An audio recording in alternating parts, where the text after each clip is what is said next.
Bonjour à tous, bienvenue à votre bulletin d'information. Voici vos nouvelles du Sud-Ouest pour la semaine du 30 septembre 2019. On est aujourd'hui au dévoilement du lauréat du concours d'architecture pluridisciplinaire du pôle municipal. Nous avons assisté au dévoilement du lauréat du concours architectural pour le futur pôle municipal de la ville de Vaudreuil-Dorion. La réalisation de ce projet permettra aux citoyens de retrouver dans un même quadrilatère la gare de train, un terminus d'autobus, le centre multisport, l'hôtel de ville, une place publique, la bibliothèque et le centre aquatique. Ici Dominique Larrivée en direct de la première édition du Salon Expérience PME Vaudreuil-Soulanges. Retour sur la première édition du Salon Expérience PME qui s'est déroulé la semaine dernière au Faubourg de Lille à Pincourt. Plusieurs entrepreneurs et dirigeants d'entreprises étaient présents afin d'assister aux conférences et aux divers ateliers et exposants.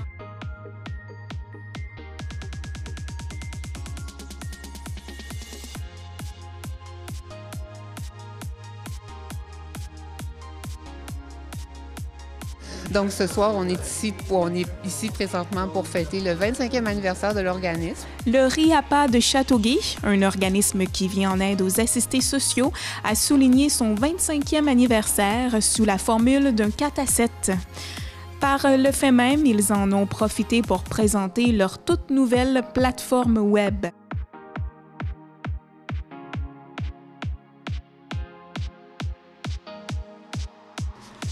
Bonjour à tous. Merci beaucoup d'être présents ici aujourd'hui au bureau.co pour notre inauguration de nos nouveaux espaces de travail partagés. L'équipe de bureau.co nous a conviés à l'inauguration de son espace de travail partagé à Châteauguay. Plusieurs espaces de coworking sont maintenant disponibles et à cela s'ajoute l'avenue du café La Chopinerie.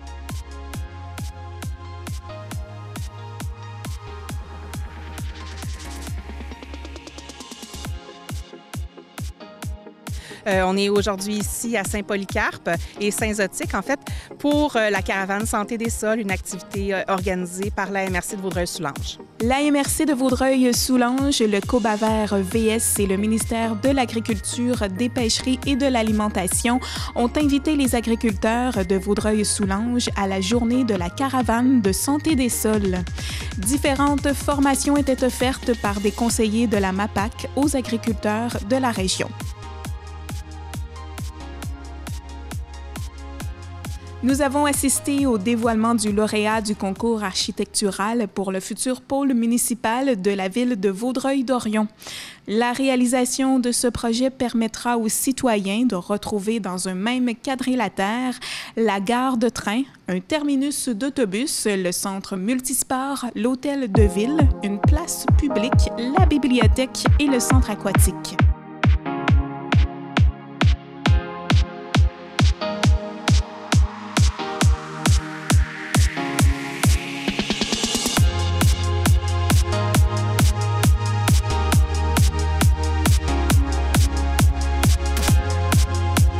On est aujourd'hui au dévoilement du lauréat du concours d'architecture pluridisciplinaire du pôle municipal. Le pôle municipal, c'est un projet excessivement motivant. C'est un projet qui vise à regrouper l'hôtel de ville, la bibliothèque, une place publique et le futur complexe aquatique à même un site qui est situé dans le secteur de la gare, directement à l'arrière du centre multisport. Le fait de doter la ville de Vaudreuil-Dorion d'un pôle municipal est un élément extrêmement important en termes d'aménagement, de paysage et d'implantation de bâtiments sur un site particulier qui va changer en fait vos habitudes de consommation de votre ville, si on veut, et votre quotidienneté, c'est ce qu'on souhaite. Et il me fait plaisir d'annoncer que le lauréat du concours d'architecture du pôle municipal de Vaudreuil-Dorion est, on se pensait aux Oscars, hein? L'équipe pluridisciplinaire dirigée par les architectes Lapointe, Magne et Associés et L'Œuf. Félicitations. C'est une firme qui a remporté le concours. Ça a été choisi en fait par un jury, donc un jury qui est externe à la ville, pour plusieurs raisons, notamment l'aspect perméable du bâtiment, également toute la combinaison, le respect du programme, plusieurs éléments qui ont fait que, c'est une addition en fait d'éléments qui ont fait que ce projet-là a été le projet lauréat. C'est Donc, on est bien sûr très fiers. Donc, je vais vous décrire sommairement, pendant les 10 prochaines minutes, un peu notre approche par rapport au projet du pôle municipal. Le pôle cherche à offrir dans notre proposition un traitement de l'espace public qui favorise les connexions avec tous les quartiers environnement. Il propose aussi un espace transitoire, on va y revenir, qui est évolutif. Une organisation qui est flexible et dans laquelle on cherchait à ce que les usagers et les travailleurs se repèrent facilement. Une matérialité qui offre une luminosité qu'on croit exceptionnelle et aussi une stratégie, vous le verrez, qui favorise l'implication des citoyens et leur pleine participation dans un paysage qu'on souhaite aussi transformable. On a aussi créé un grand volume qui est comme détaché du sol, l'image va venir bientôt, et qui se veut le lieu de rassemblement et qui se prolonge dans le hall d'entrée. Donc, c'est un grand escalier, un grand emmarchement. On l'a appelé l'amphithéâtre parce qu'il se projette aussi à l'extérieur. Et dans ce lieu, qui est sur le chemin le plus commun pour traverser le bâtiment, on a le café tout proche. Donc, on s'imagine que c'est un lieu où on peut luncher, on peut rencontrer les gens informellement. On peut aussi avoir des cubicules de service. Donc, certains des commis ou des proposés à la population dans l'hôtel de ville peuvent rencontrer les citoyens là. On peut imaginer les jours d'assemblée municipale que les conseillers municipaux, les conseillères municipales rencontrent la population aussi parce qu'à la conclusion de la séquence, on se trouve la salle du conseil. Donc, visuellement, c'est un élément extrêmement fondateur, il nous semble, la salle du conseil. Donc, elle est très présente dans la façon dont les gens se déplacent dans le bâtiment. Vous voyez aussi au niveau inférieur le Fab Lab ici et la bibliothèque pour enfants. Donc, l'horizon de ces espaces-là au rez-de-chaussée, c'est aussi la nature. Encore une fois, vouloir estomper les différences entre intérieur et extérieur. Et à l'étage, on amène la nature avec des grands arbres qui seraient implantés à travers le rayonnage bas de la bibliothèque. Alors, le grand avantage quand on sort d'un concours d'architecture, c'est que non seulement on nomme une firme lauréate, mais vous avez surtout un projet qui rassemble toutes les grandes intentions que vous aviez par rapport à votre pôle municipal, puis à la construction de la bibliothèque et l'hôtel de ville. Maintenant qu'on connaît le lauréat, notre équipe à la ville va travailler avec les lauréats pour faire avancer le projet. On va être dans la phase plans et devis. En gros, ce qui intéresse le plus les gens, c'est quand on va ouvrir. C'est une ouverture qui est prévue au cours de l'année 2022. Il reste encore plusieurs étapes. Et on a du travail à faire pour tout ce qui est détail, l'aménagement intérieur et ce qui s'en vient. Pour le centre aquatique, ce qui intéresse aussi beaucoup de gens, l'avant-projet est bien entamé. On dépose bientôt au Conseil de ville un programme fonctionnel technique pour approbation. C'est pour être prêt pour un éventuel programme de subvention. Les gens qui vont souhaiter consulter les planches et du lauréat et des finalistes vont pouvoir le faire à la bibliothèque dès le 27 septembre, donc vendredi le 27 septembre en après-midi jusqu'au 4 octobre. Également, les planches vont être disponibles sur le site Internet de la Ville, donc pour ceux qui aimeraient les consulter directement en ligne.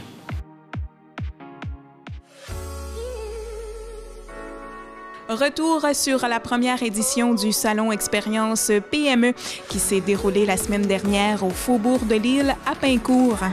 Plusieurs entrepreneurs et dirigeants d'entreprises étaient présents afin d'assister aux conférences et aux divers ateliers et exposants.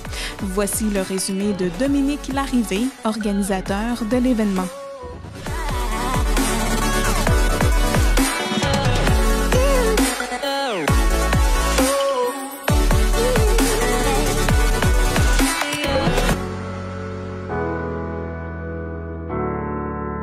Ici Dominique Larrivé en direct de la première édition du Salon Expérience PME Vaudreuil-Soulanges. Alors derrière nous sont réunis plusieurs entrepreneurs de la région. Ils sont ici depuis 9 h ce matin en zone exposant, conférences, ateliers, machines à idées. Donc une panoplie d'activités pour eux autres. C'est de l'échange, c'est du réseautage et c'est notre première édition. Moi, je pense qu'une question à se poser, c'est est-ce qu'on a envie de rejoindre nos clients en leur proposant du contenu? Fait que peut-être que la campagne influenceur peut devenir une bonne façon de rejoindre des gens à qui on n'est plus capable de parler. On est devant la grande zone conférence. On a commencé à 9 h ce matin avec Patrick Roson, directeur du contenu francophone de Juste pour rire, suivi de Dominique Gagnon de Connect & Go et Nicolas Duvernois de Pure Vodka, Romeo Gin et Adopt Inc. Donc, 3 entrepreneurs prospères québécois qui sont venus s'adresser aux entrepreneurs de Vaudreuil-Soulanges. Pour organiser un salon comme celui-ci, ça se fait pas tout seul. On a des co-présentateurs. Alors, cette année, pour la première édition du salon, on a Dev Vaudreuil-Soulanges et Promutuel Vaudreuil-Soulanges qui sont nos co-présentateurs du salon.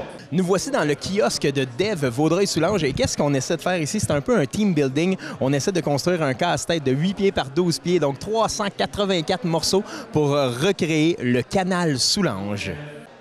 Dans notre salon Expérience PME, on a une zone de Brain Date, la rencontre des cerveaux. Mais au lieu de faire ça de façon traditionnelle, vous pouvez faire une rencontre en vous faisant masser. Donc, 4 massothérapeutes, massage sur chaise ou massage sur table. Ça fait partie des Brain Date, la rencontre des cerveaux.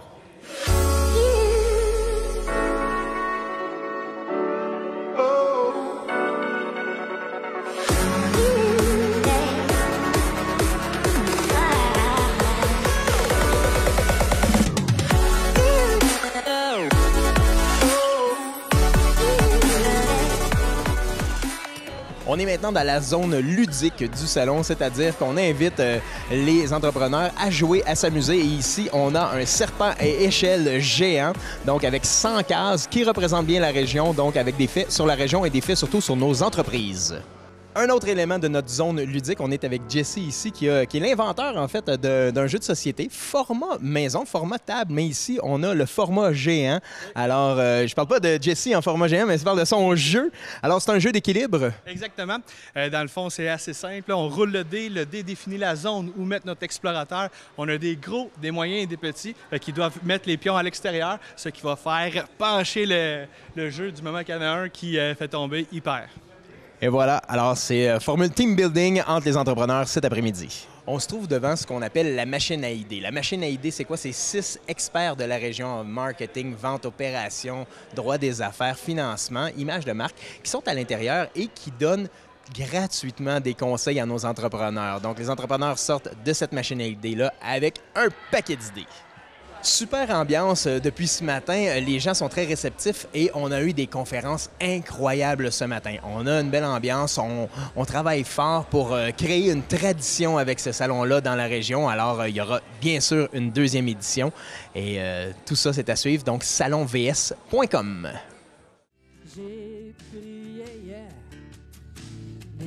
Donc, mon nom est Kim Grenier. Je suis présidente du conseil d'administration du RIAPAS.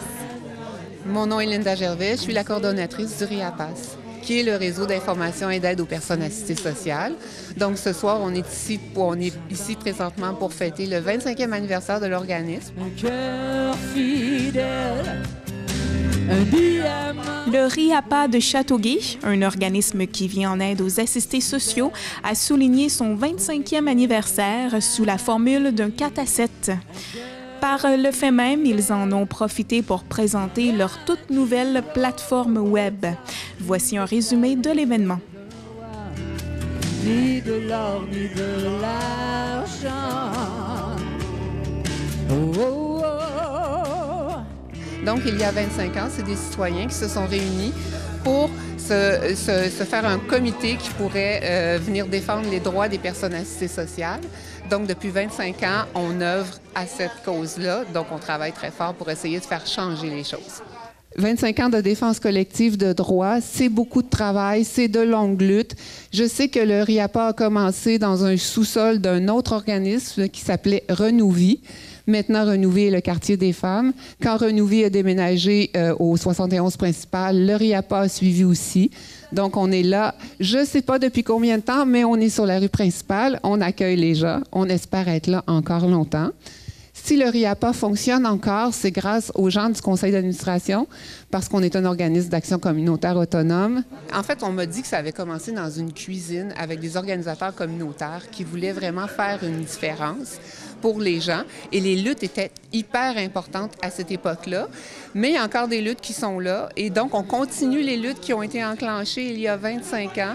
Donc, on continue à dire que chaque personne a droit à un chèque. On continue à défendre le droit à un revenu minimum garanti. Donc, et on continue à vraiment défendre les personnes parce qu'il faut arrêter les catégories à l'aide sociale. Parce que quand on doit choisir entre se nourrir et se loger parce qu'on est considéré comme apte au travail, on ne peut pas avancer en tant que personne dans la société. On est super heureux aussi parce que cette année, on a enfin réussi à avoir une subvention augmenter qui va me permettre d'engager quelqu'un pour m'aider. C'est un organisme à but non lucratif. On fonctionne aussi avec un conseil d'administration. On a notre coordonnatrice Linda là, qui fait un travail merveilleux. Notre seule employée, c'est elle là, qui coordonne vraiment tout de A à Z. Elle est appuyée par son CA, certainement, mais on essaie là, de l'aider dans ses luttes, de la guider également là, pour tout ce qui en est pour l'aide là, aux personnes assistées sociales. Cette année, c'est une année particulière parce qu'en fait, c'est un 25e, mais c'est le début d'une autre façon de fonctionner. Donc, on va pouvoir faire de nouvelles choses, continuer à faire de la défense des droits des personnes. On va avoir quelqu'un pour intervenir auprès des personnes, puis moi, je vais pouvoir continuer mon travail qui est la concertation, qui est d'aller sur les tables, qui est essayer de faire changement pour les droits collectifs. D'ailleurs, lundi, on a eu la chance de rencontrer le président du Conseil du Trésor pour lui parler des problématiques soulevées par la pauvreté des gens. Donc, j'étais super heureuse de faire ce job-là, d'aller dire au président du Conseil du Trésor que nos gens ont faim, que nos gens ont de la difficulté. Donc, pour moi, c'était hyper important. Donc, la défense des droits des personnes assistées sociales, c'est important pour le RIAPA et ça va continuer longtemps. Parce qu'il ne faut pas oublier que l'aide sociale, c'est un droit, ce n'est pas un choix. On couvre environ 3 MRC. Oui. 3 MRC, donc on s'entend, on est situé à Châteauguay, mais on se déplace. C'est ce qu'il y a de plus important. On s'entend, là, les personnes en cité sociale, il y en a quand même beaucoup présentement et ils n'ont pas tous accès encore à l'aide complète auquel ils auraient droit. Donc, c'est pour ça que nous, on est là et qu'on veut faire valoir les droits de ces gens-là. Même si c'est un alcoolique, même si c'est un drogué, même si c'est un problème d'attitude, de compréhension, n'importe quel problème que vous surmontez avec lui. Vous êtes des étoiles venues des anges. Vous portez dans vos cœurs et dans vos mains la vie des gens. Merci énormément pour tout ce que vous faites. On va aujourd'hui inaugurer un nouveau site web. On a amélioré notre logo aussi pour améliorer notre image. Puis en plus de ça, ça faisait longtemps qu'on avait quitté Facebook et là, on revient sur Facebook. En fait, c'est l'année des communications pour le RIAPA parce qu'on se rend compte qu'on a des messages importants à transmettre puis que c'est la meilleure voie pour le faire. Donc, c'est ce qu'on vient célébrer aujourd'hui, c'est les actions du RIAPA. On va vous présenter notre nouveau site web. On a réussi à faire ça. La photo d'entrée est magnifique. On a réussi vraiment à avoir une photo qui nous représentait. Donc, notre nouveau slogan, c'est vraiment « Au cœur de nos actions, vos droits ». Donc, le RIAPA travaille vraiment avec beaucoup de cœur parce que c'est ce qui manque dans les institutions du gouvernement. Donc, on essaye de faire la différence. Toute personne dans le besoin a droit, pour elle et sa famille, à des mesures d'assistance financière et à des mesures sociales prévues par la loi, susceptibles de lui assurer un niveau de vie décent. C'est l'article 45 de la Charte des droits et libertés de la personne. C'est ce qu'on prend, c'est ce qui est important et on va continuer à le faire. Moi, ce que je trouve important de dire, c'est que les personnes assistées sociales exercent un droit, ce n'est pas un choix. Et aujourd'hui, ce qu'on fait, c'est qu'on souligne toutes les luttes qu'on a faites jusqu'à maintenant et ça va continuer encore parce que l'aide sociale, ça reste toujours un droit et il y a encore beaucoup de choses à faire parce que nos personnes qui sont à l'aide sociale n'ont que la moitié de ce qu'il faut pour vivre, c'est-à-dire se loger, se nourrir et se vêtir. Donc, on a encore plein de gens qui doivent aller dans les banques alimentaires pour manger. Donc, on veut faire changer les choses, donc on continue la lutte.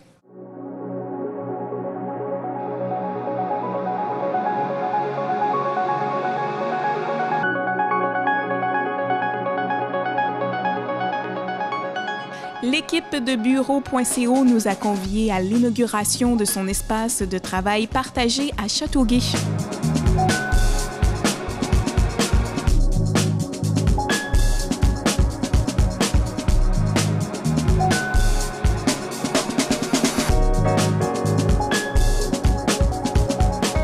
Plusieurs espaces de coworking sont maintenant disponibles et à cela s'ajoute l'avenue du Café La Chopinerie.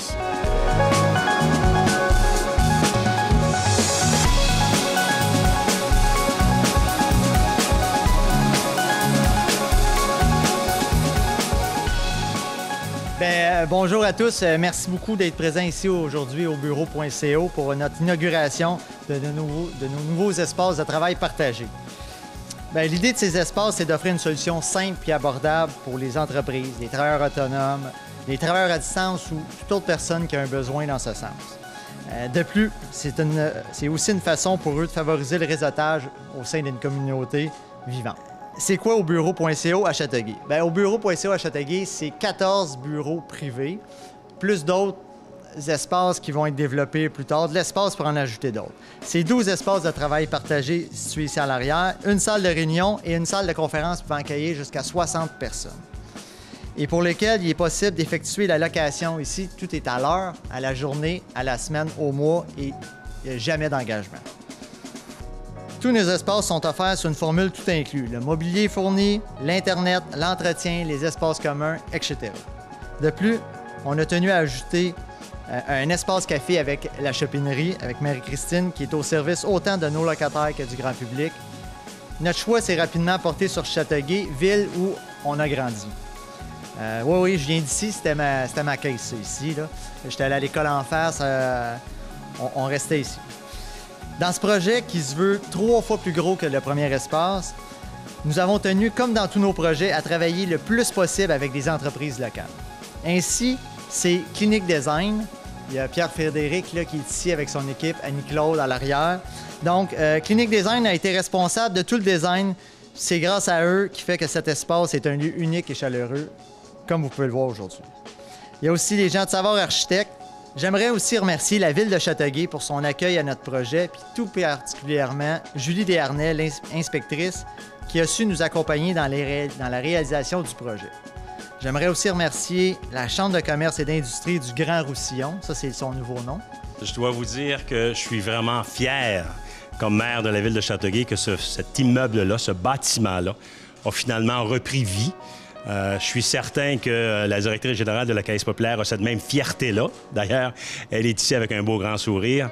Alors, non seulement a-t-il repris vie, mais il a aussi repris de la beauté. Pas que c'était pas beau quand j'étais à la Caisse Pop, mais c'était un peu plus drabe. Alors là, présentement, c'est quand même quelque chose de très beau. C'était plus vert. C'est quelque chose qui va aussi permettre à beaucoup de jeunes entreprises de pouvoir venir faire leur premier pas. Vous savez que c'est une nouvelle façon de faire, ça, hein? Les incubateurs, les développeurs. Alors, c'est comme ça que ça se fait. Ça permet aussi aux gens de communiquer entre eux. Il peut y avoir ici, par exemple, un notaire qui vient de l'extérieur pour recevoir un acte quelconque. Puis à côté, il peut y avoir un électricien qui vient pour faire sa comptabilité avec son comptable. Puis il peut y avoir des échanges qui n'auraient pas lieu s'il n'y avait pas justement cette interaction-là ici. Alors, je trouve que c'est formidable ce qui se fait ici. Je trouve que pour la Ville de Châteauguay, c'est très bien. Je remercie beaucoup M. Loisel d'avoir eu cette superbe belle idée. Et j'espère que ça va très bien réussir. Nous, c'est sûr qu'on va tout faire pour promouvoir cette affaire-là parce que c'est quand même quelque chose de très unique. Alors, on va s'organiser pour le promouvoir et espérons que ça va être utilisé par énormément de personnes et que ça va avoir une très belle et longue vie. Mes derniers remerciements sont pour mon père, qui, en plus du soutien financier, ça prend ça, est un mentor et un coach hors pair. Et finalement, à mon épouse, Annick Fontaine, qui est ici à l'arrière, enseignante ici à Châteauguay, puis qui met toute son énergie à faire rayonner notre entreprise et surtout toute sa patience à accepter qu'est-ce que c'est d'être marié à un entrepreneur qui trop souvent pense à ses projets multiples.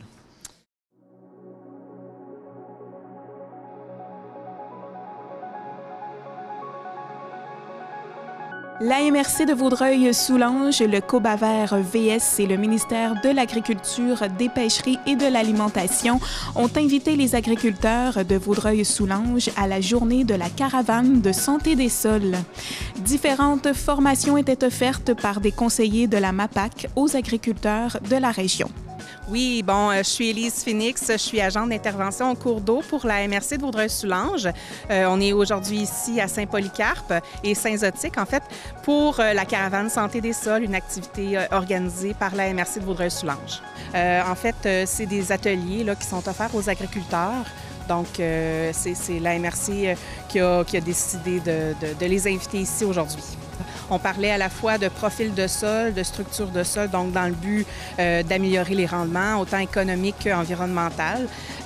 On a parlé en fait de calibrage de pneus, c'est ça qu'ils sont en train de faire en ce moment avec la grosse machinerie agricole, dans le but de vraiment de réduire la compaction.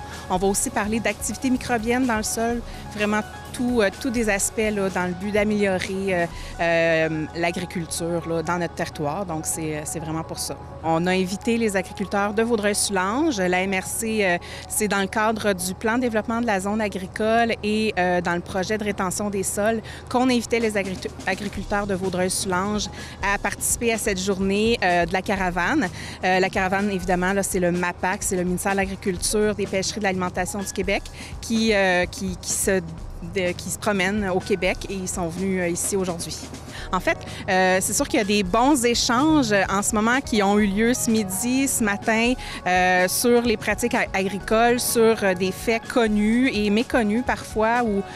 Donc oui, c'est très, très positif. Il y a eu une deuxième édition parce que la première avait très bien fonctionné. Même aujourd'hui, c'est un succès là, avec près de 40 propriétaires agricoles de Vaudreuil-Soulanges qui se sont déplacés à différents moments dans la journée. C'est des ateliers qui sont disponibles pour l'ensemble du Québec. C'est vraiment le ministère de l'Agriculture qui envoie 3 agronomes, 3 conseillers du MAPAC à faire ces caravanes-là. Donc, chacun a leur spécialité, autant parler de profil de sol, de santé des sols, activité microbienne, calibrage de tracteurs, de machinerie lourde et tout ça. Donc, c'est vraiment les besoins que les agriculteurs ont. C'est une demande.